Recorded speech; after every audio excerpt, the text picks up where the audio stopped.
What if I told you that the biggest baggage that people carry when moving abroad isn't in their suitcase, it's in their mind, assumptions, unspoken, unquestioned, and often totally inaccurate. So there I was, barely 22, with two massive suitcases, newly arrived in the UK for my studies, wide-eyed, overprepared, and undercooked for the actual experience. I was convinced I'll blend right in. After all, I spoke English, I watched Friends, and I had packed Maggie. Clearly I was ready, except within the first week, my roommate turned bright red with a bite of bhujia. Another girl thought I was Brazilian, and my neighbor casually walked out in 5-degree weather wearing flip-flops. That's when it hit me. We carry so many assumptions about life abroad. We think we know what it will be like, what people are like, how things work, how we'll fit in, but once you land, reality has a funny way of shaking you up. So in this video, we are unpacking the most common misconceptions that we Indians have when we move abroad, especially to the UK or the US. If you want my free downloadable PDF, do type out "unpack" in the comments for the full list plus bonus tools to spot your own assumptions before making the leap. Let's go. This one is a classic. If you speak English, then you must be educated. In India, English is equivalent to sophistication.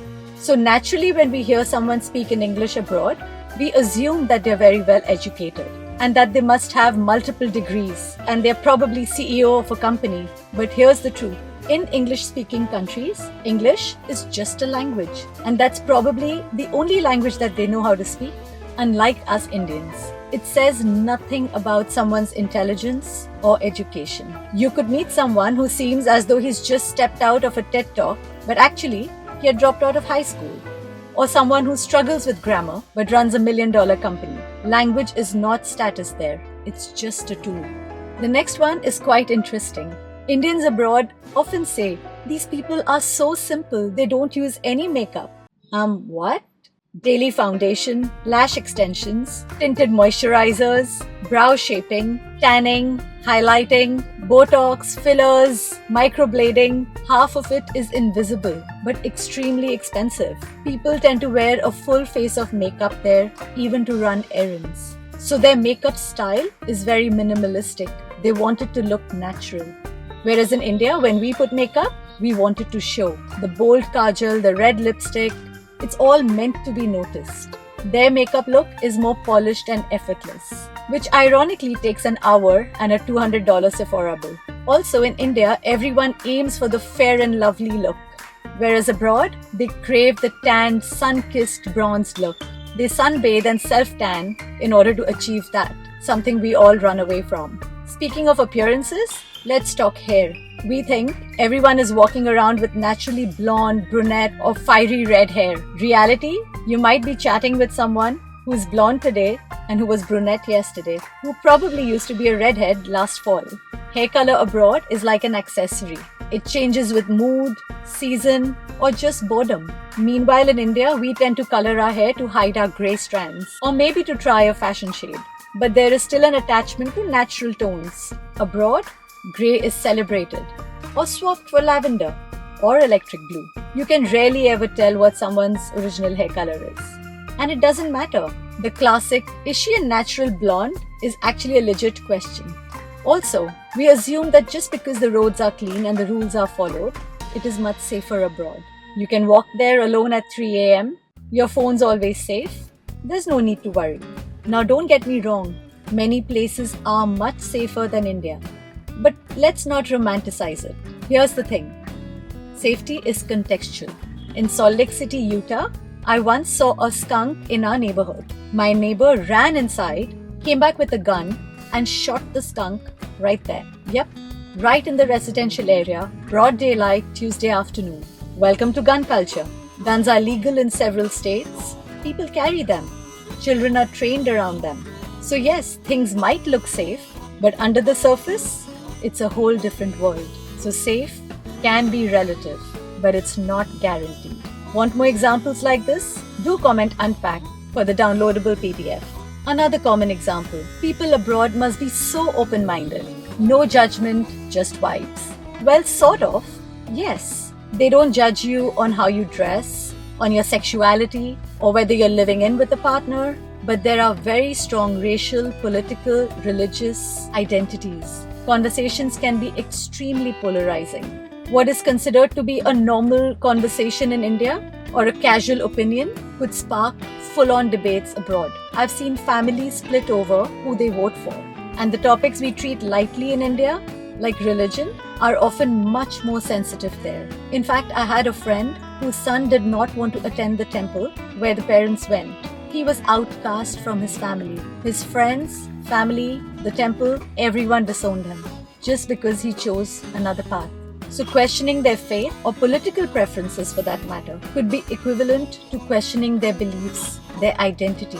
The next one shocked me. We think everyone abroad is cosmopolitan, flying around, exploring the world. But in reality, many people have never even left their state, leave alone their country. They have probably never sat on a plane. They don't own a passport or even considered getting one. Many didn't know where India is on a map. I have met people who had never tried Indian food. In fact, one had never met an Indian before. She even asked me if I'm native Indian. I had to look that one up to see what she meant. Meanwhile, you may have traveled to multiple cities, know 3 languages, and still feel less global because of this weird perception. In India, nanny jobs or cleaning jobs are considered low status, and they're usually done by the underprivileged, but not abroad. Abroad, they're just jobs. In Manhattan, our building super lived in the same building as us, cleaning the lobby, sorting out trash, and his kids went to the same school as mine. His wife carried the latest Michael Kors bag. In another apartment, the cleaning lady always had her hair blow dried and even gifted me a $50 Sephora gift card for my birthday. Our friend's daughter in Salt Lake City chose to be a nanny to 3 kids, even though her parents could afford the world for her. Jobs don't define status the way they do here in India.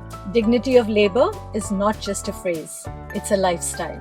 In India, we assume marrying in your 30s and having just 1 kid is a more Western culture. But I met so many people who were married when they were 18 or 19, and by the time they were in their mid-20s, they already had 4 kids. Family life is a huge focus for many, especially in Middle America. Everything revolves around children, parenting, and home life. So much for progressive and modern meaning the same everywhere. Now this one is deep. We tend to believe that anything that is imported is automatically better. Electronics, food, clothing. But imported doesn't guarantee quality. Electronics might be cheaper, but their warranties won't work in India. Designer items may be resold ones. Clothes are probably manufactured in Bangladesh or India itself. And food isn't automatically safe just because it's manufactured in the US. It might just be pumped with preservatives and food coloring or frozen for months. Read the labels. The US allows additives that may be banned in other countries. So imported doesn't necessarily mean ideal. Quality depends on research, not on label. By the way, if you're nodding along and want all this in a handy checklist, along with a worksheet to reflect on your own assumptions, don't forget to comment unpack and I'll send you the PDF right away. Now this one is funny. A lot of times when we travel abroad, we believe that we may not find Indian groceries where we're going. But believe me, we Indians are everywhere. And so is our food. We go abroad expecting to live without mangoes or papad or pickle. But thanks to the Indian diaspora, everything is available almost everywhere. You want garam masala? You'll find an entire aisle. You need a pressure cooker? Amazon's got you. Looking for bhindi? If you don't get fresh ones, you'll definitely get frozen ones. In India, it is very common to see only the affluent buying designer clothes, cars, jewelry, bags. Abroad, you'll see someone carrying a $2,000 Louis Vuitton bag and getting onto a bus. That might be the only piece of luxury that she may own. And they work hard to earn and save for things that they aspire to own. So not everyone carrying a Chanel bag might be rich. And not everyone shopping at a thrift store is poor. People abroad generally love second-hand stuff. It's called sustainable, thrifting, vintage.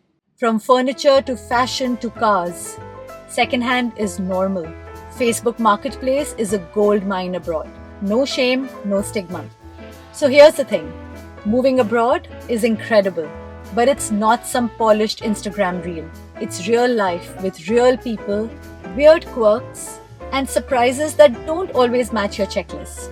The more we unpack our assumptions, the more prepared we are to actually experience the place and grow from it. And if this made you go, oh my god, I thought that too, don't forget to comment unpack for the PDF that I've created just for this. It's got this full list plus more, some fun add-ons and a bonus worksheet to check your own assumptions before you go. Because when you move abroad, you're not just crossing borders, you're shedding assumptions, rewriting stories, and meeting yourself in new ways. And that's the real passport stamp worth having. I'll see you in the next one. Bye-bye.